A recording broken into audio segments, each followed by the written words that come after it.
Hey, Apollo Baptist Church, this is Pastor Gary on the Apollo Underground Vlog, coming at you on January 14th after our first in-person service for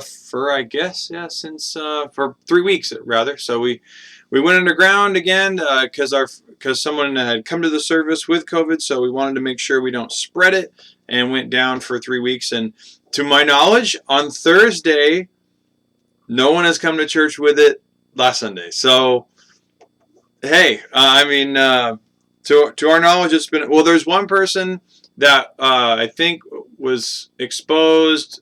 I know we haven't heard if they're positive or not.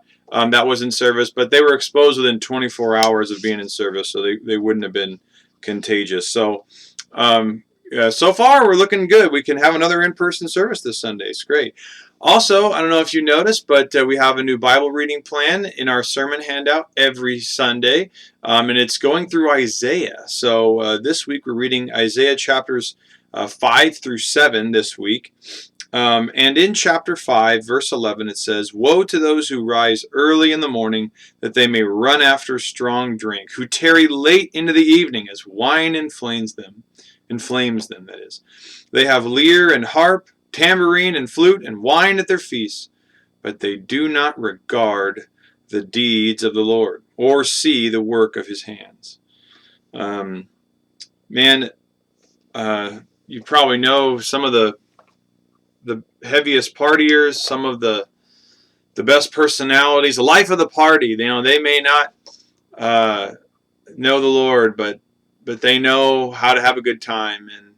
And this passage just talks about how fruitless it is to have a good time before people and not see the work of his deeds. It's not. I mean, that's what sometimes happens when you become consumed by being the life of the party.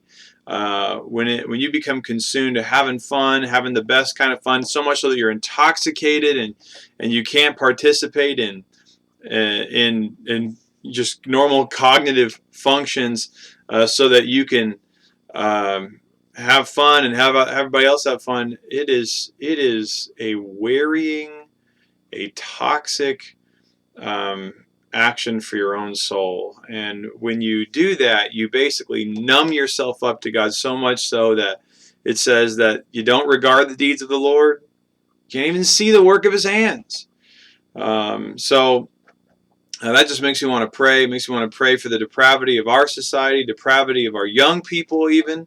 Although certainly this is not unique to young people. But I'm about to go to our first Christian Challenge Bible study at ASUS for 2021, starting up again. So if you could please pray for me. Going to be teaching college students tonight at 5:30.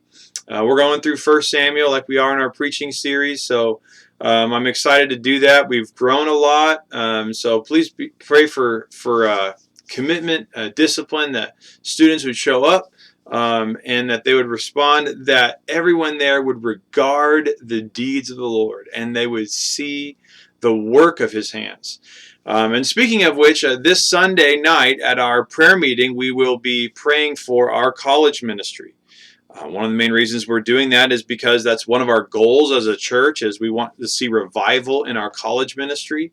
And what that looks like, there's a few things, but one of the things is we want to see 4 student leaders in that ministry. These are leaders who are members of the church, who are there Sunday morning. They're here Thursday night for Bible study, and who are willing to take on a mentoring relationship with someone in our church, and who is willing to take on some responsibility to follow up with and minister to their fellow college students. So that's a tall order. We want 4 by the end of the year, so we're going to pray about that this Sunday night. So I hope you can come. We've had great engagement in our prayer meetings. We've had at least 35 people in both of the 2 weeks that we've started. So I'm so grateful for a church that is ready to pray. So keep coming to those. They're only 30 minutes, easy. I'll put a link in the description for you to register if you want. But if you haven't already anyway. And I hope to see you on Sunday or on Sunday night or both.